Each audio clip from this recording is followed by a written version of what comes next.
तन मन दिया तो क्या हुआ, निज मन दिया न जाए। कहे कबीरता दास से कैसे मन पति आए। सत साहेब, साधु भाई सभी को राम राम।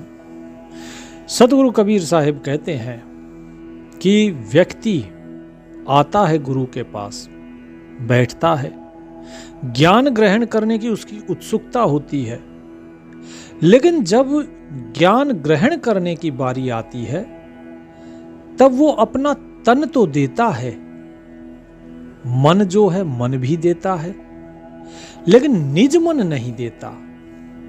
निज मन क्यों नहीं देता?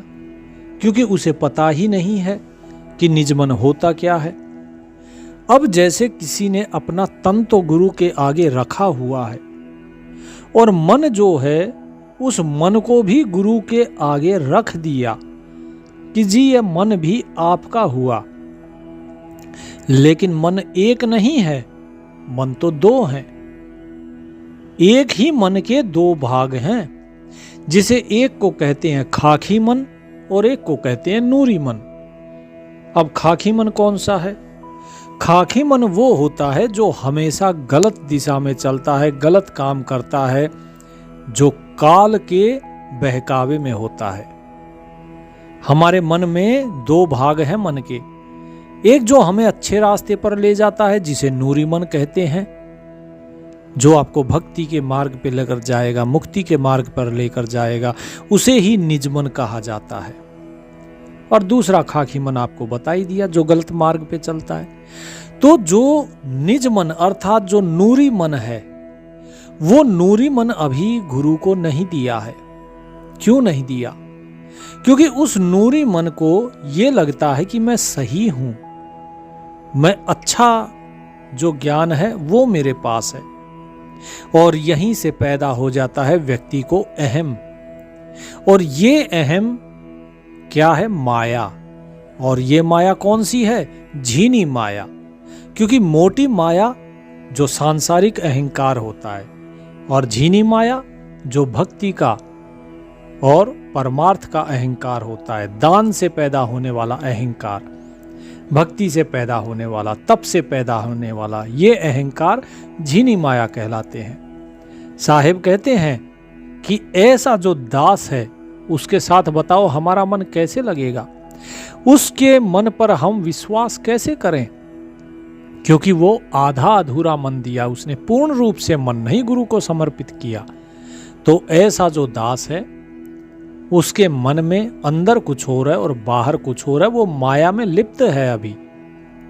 साहिब कहते हैं कि तन मन दिया आपना, निज मन ताके संग। कहें कबीर निर्भय भया, सुन सतगुरु पर संग। कि जब आप तन देते हो और अपना मन देते हो, गुरु को समर्पित कर देते हो, तो जो निज मन है वो भी आपको उसी के साथ समर्पित कर देना है, अलग से नहीं। उसको समर्पित कर दो, और जब समर्पित कर दोगे तो गुरु आपको फिर ज्ञान सुनाएंगे। बिना ज्ञान के तो मुक्ति है नहीं। तो जब सतगुरु का प्रसंग सुनाएंगे गुरु आपको कि सतगुरु किस प्रकार से आपको भव सागर से पार करते हैं, और भी जितने भी सतगुरु के प्रसंग हैं वो आपको सुनाएंगे, तो आप निर्भय हो जाओगे। लेकिन यदि मन पूरे तरीके से नहीं दिया तो भय मन में व्याप्त रहेगा। तो इसीलिए साहिब कहते हैं कि भाई ये निज मन देना बड़ा जरूरी है। निज मन तो नीचा किया, चरण कमल की ठोर। कहें कबीर गुरुदेव बिन नजर न आवे और। अर्थात कबीर साहिब कह रहे हैं कि भाई जब तुम अपने निज मन को नीचा कर लोगे, अभी इसके अंदर क्या है कि मैं ज्ञानी हूं, इसके अंदर भाव यही है कि मुझे सब पता है, तो इसके अंदर जो अहम पैदा हो रहा है, इस अहम को हमें झुकाना है। ये मन जो है ये हमें गुरु के चरणों में समर्पित कर देना है। और जब ये समर्पित हो जाएगा तो वो कब होगा? वो तभी होगा जब ये सोचेगा कि मैं अज्ञानी हूं, मुझे कुछ नहीं पता, जब तक ये स्वयं को ज्ञानी माने हुआ है, ये उस ज्ञान के अहंकार में डूबा रहेगा। जिस तरीके से एक कहावत है ना, अधजल गगरी छलकत जाए, कि जो आधा भरा हुआ घड़ा होता है वो ज्यादा छलकता है, शोर भी ज्यादा मचाता है। तो ठीक इसी प्रकार जिस मन में अधूरा ज्ञान होता है वो शोर बहुत मचाता है। तो साहिब कहते हैं कि निज मन तो नीचा किया चरण कमल की ठोर, कि गुरु के चरणों में झुका दो उस मन को। और झुकाने का मतलब है कि जैसे घड़े को उल्टा कर दिया जाता है तो उसका मुंह जो होता है वो जमीन पर टिक जाता है, उल्टा करना पड़ता है। और उल्टा करने से क्या होगा? उल्टा करने से जो मटका है वो खाली हो जाएगा, उसके अंदर जो भी चीज होगी वो निकल जाएगी। ठीक इसी तरह जब हम अपने निज मन को गुरु के चरणों में रख देंगे, उसे इतना नीचा कर देंगे, तो उसके अंदर जो भी भरा हुआ ज्ञान है, जो उसने संसार से लिया, जिससे भी लिया है, वो सारा ज्ञान उसका निकल जाएगा। और जब वो निकल जाएगा तो उसका मन हो जाएगा खाली। और जब मन ही खाली हो गया तो उसका अहंकार भी नहीं रहेगा। और जब अहंकार नहीं होगा तब गुरुदेव उसे वो सच्चा ज्ञान दे पाएंगे जिस सच्चे ज्ञान की भक्त को तलाश है। साहिब कहते हैं, कहें कबीर गुरुदेव बिन नजर न आवे, और उसके बाद उसे उसके गुरु के अलावा और कोई नजर नहीं आएगा, क्योंकि अब उसे सच्चा ज्ञान मिल गया। और ज्ञान जब उसे सच्चा मिल जाता है तो उसे फिर कुछ और नजर नहीं आता है। फिर उसको समझ में आ जाती है कि अभी तक मैं जिस ज्ञान में भूला हुआ था वो सारा ज्ञान तो अधूरा था, या वो सारा ज्ञान झूठा था, वो पूर्ण ज्ञान नहीं था। फिर उसको गुरु की महिमा और गुरु की महानता समझ में आती है। साहिब कहते हैं, गुरु सिकलीगर कीजिए मन ही मस्कला दे, मन का मैल छुड़ाए के चित दर्पण कर ले। कि जो गुरु होता है भगत जियों, जो गुरु होता है वो सिकलीगर अर्थात जैसे जो लोहार होता है ना, जो औजार बनाता है, उसके समान है। और जो मन है, ये मन क्या है? ये मन है जंग लगा हुआ लोहा। और इस जंग लगे हुए लोहे को मस्कला अर्थात भट्ठी, जब इसे भट्ठी में डाला जाता है तपाने के लिए, लोहे को कैसे पिघलाया जाता है?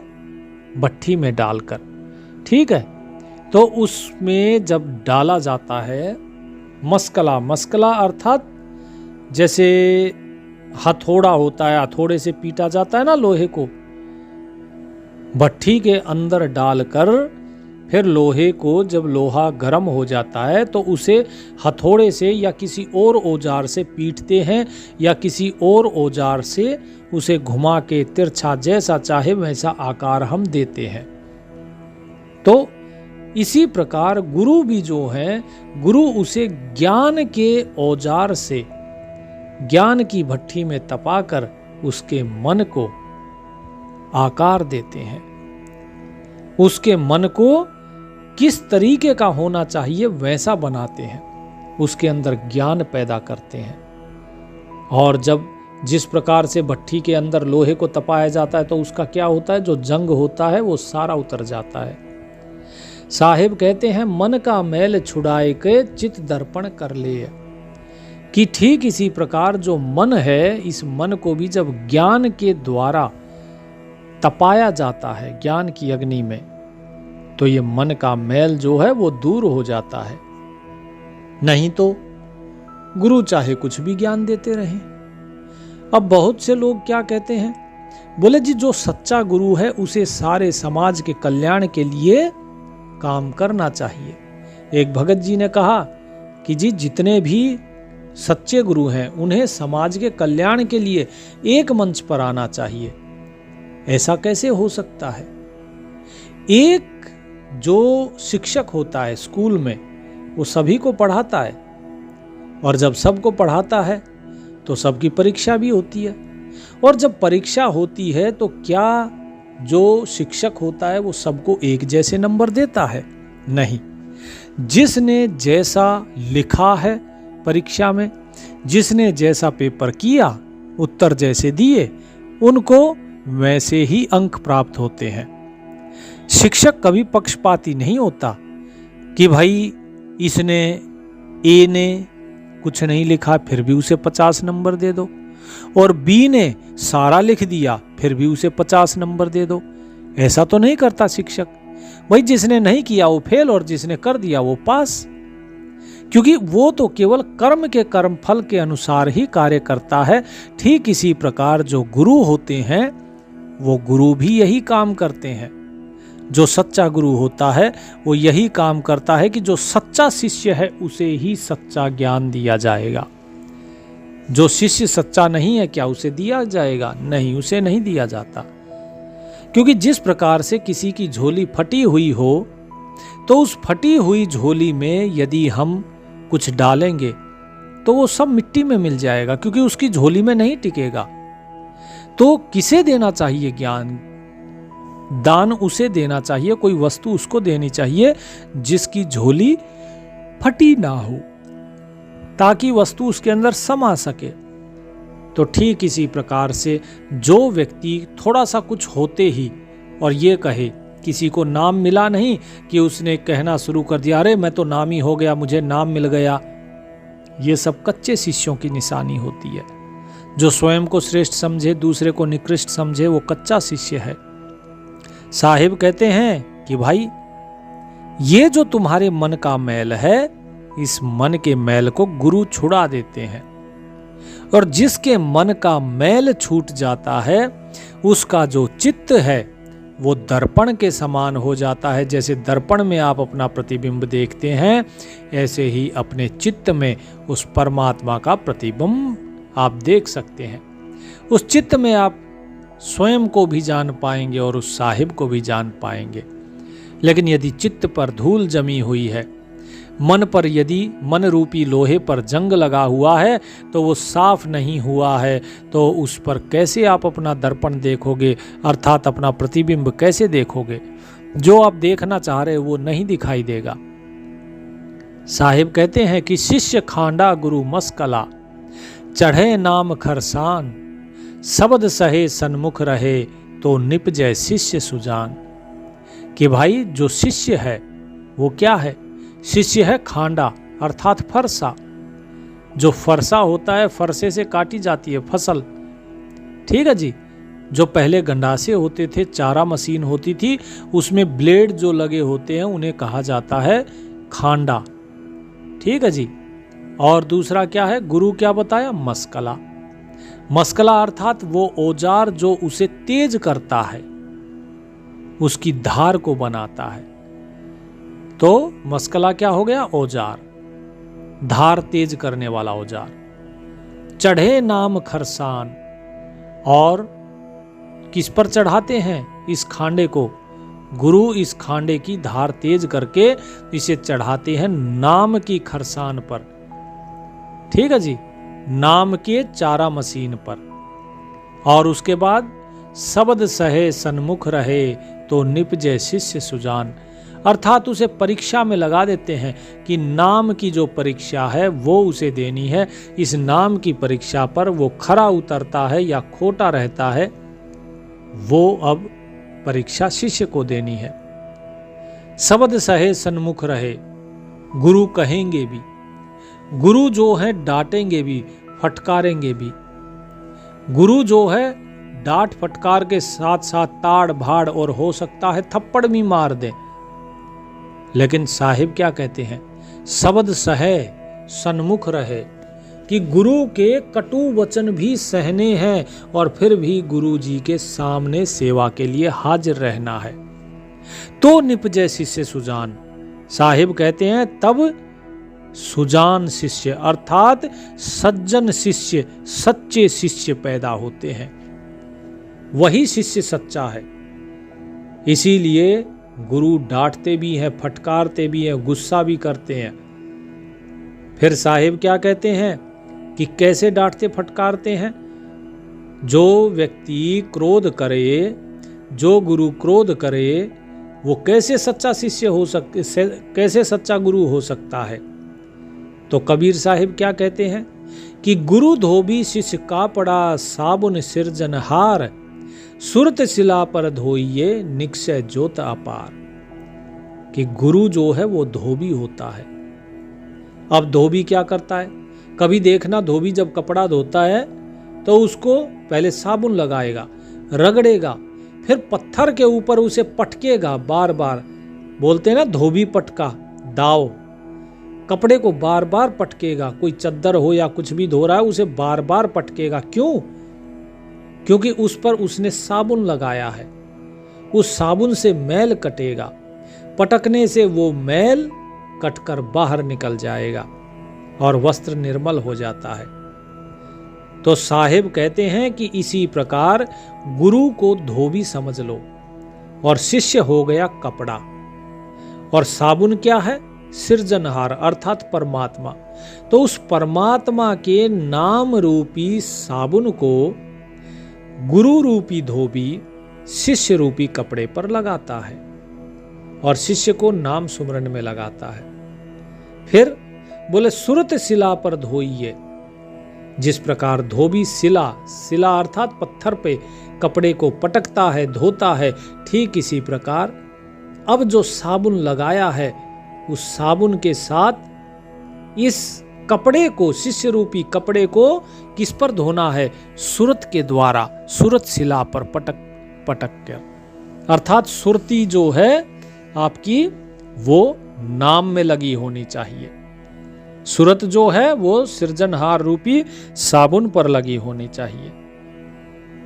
फिर क्या कहते हैं कि तो क्या होगा? सुरत शिला पर धोइए निक्षय ज्योत अपार।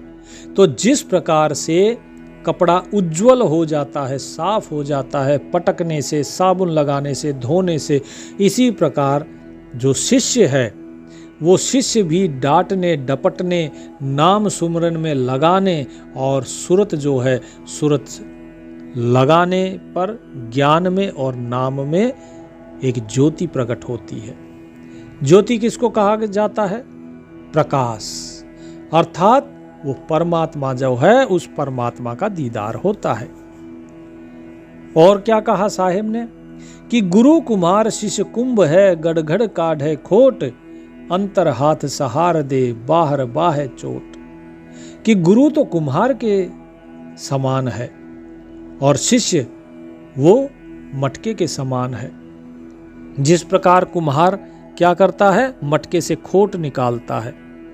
जब मटका कच्चा होता है तो गुरु रूपी कुम्हार शिष्य के अंदर से भी इसी प्रकार खोट निकालता है। तो कैसे निकालता है खोट कुम्हार? कुम्हार अंदर तो हाथ लगाता है मटके के अंदर और बाहर से उसे पीटता है, और बाहर से पीटता है और अंदर से सहारा देता है। पीटता किस लिए है? ताकि उसका खोट निकले, और अंदर से सहारा किस लिए देता है? ताकि वो टूटे नहीं, क्योंकि वो कच्चा है। बाहर बाहे चोट, और बाहर से चोट लगाता है। तो साहिब कहते हैं कि इसी प्रकार जो गुरु है वो ऊपर से तो ताड़ भाड़ करता है, डांटता डपटता है शिष्य को, ताकि उसका अहम जो है वो अहम खत्म हो सके। उसकी जो मान सम्मान पाने की इच्छा है वो डांट खाकर, थप्पड़ खाकर उसकी ये सारी जो मैं है वो मैं निकल जाए। मैं निकल गई तो मान सम्मान इन सब की भी इच्छा खत्म हो जाती है। साहिब कहते हैं कि इसी प्रकार गुरु भी चुन चुन कर जो शिष्य के अंदर खोट होते हैं उन्हें निकाल देते हैं। इसीलिए गुरु को कुम्हार बताया गया है। तो यदि कोई गुरु ताड़ भाड़ करता है, डांटता डपटता है, तो इसका मतलब ये नहीं है कि वो गुरु अच्छा नहीं है। वो क्रोध करे बेशक, तो इसका मतलब ये है कि वो आप पर क्रोध कर रहे हैं, तो इसका मतलब आपने कोई गलती की है। उस गलती को सुधारने के लिए वो क्रोध कर रहे हैं। और दूसरा उनका इरादा होता है कि आपके अहम पर चोट करना, कि जितना डांट पड़ेगी आपका ईगो हर्ट होगा, आपका अहम आहत होगा कि भाई मेरे ऊपर डांट लगा दी, और तुम्हारी ये मैं जागेगी। अगर ये मैं जाग गई तो फिर आप अच्छे शिष्य नहीं हो। लेकिन यदि ये मैं जो है ये जागी नहीं और समर्पित रहे, तो एक अच्छे शिष्य बनने के गुण आपके अंदर हैं। अच्छा शिष्य बनने के लिए गुरु की अधीनता स्वीकार करना बहुत जरूरी है। ठीक इसी प्रकार अच्छा गुरु केवल वो नहीं होता जो केवल आपसे मीठा बोले।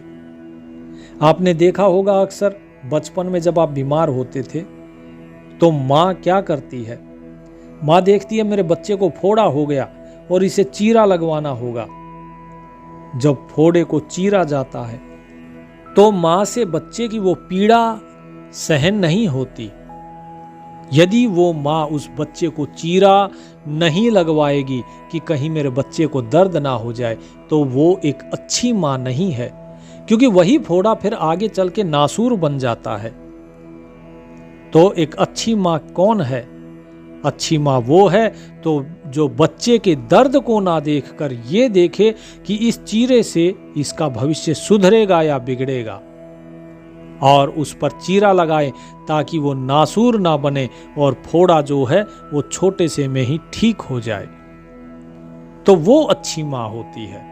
ठीक इसी प्रकार सच्चा गुरु भी वो होता है जो व्यक्ति को खोट जो उसके होते हैं उसको निकालता है, उसको डांटता भी है, फटकारता भी है, प्रेम भी करता है, सहारा भी देता है अंदर से, और ऊपर से उसके ऊपर कठोर भी होने का दिखावा करता है, ताकि उसके अंदर का जो दुर्गुण है वे निकल सके, जो अहंकार है वो खत्म हो सके। तो उम्मीद करता हूं भगत जियों आपको यहां पर यह बात तो समझ आ गई होगी कि गुरु यदि क्रोध करता भी है तो वो, इसका मतलब ये नहीं कि एक अच्छा गुरु नहीं है, बल्कि ये एक अच्छे गुरु होने के लक्षण भी हैं। नहीं तो जो गुरु क्रोध नहीं करेगा, जो स्वार्थी होगा, जो लालची होगा, वो क्या सोचेगा?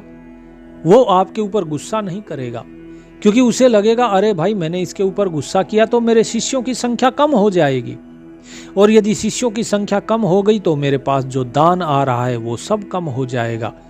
वो केवल अपने धन की, अपने दान की फिक्र करता है, वो जो शिष्य है उसके भविष्य की फिक्र नहीं करता।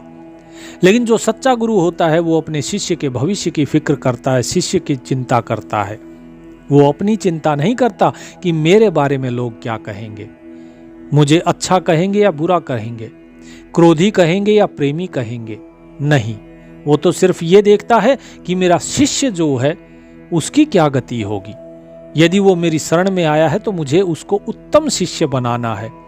उसके लिए क्रोध करना पड़े तो वो भी जायज है, उसके लिए डांट डपट करनी पड़े तो वो भी जायज है। तो ये एक सच्चे गुरु का निशानी है कि यदि कोई क्रोधी भी है तो भी वो एक सच्चा गुरु हो सकता है। उम्मीद करता हूं आप में से कई लोगों के प्रश्नों के उत्तर मिल गए होंगे। परमात्मा आप सभी का कल्याण करें। सत साहेब।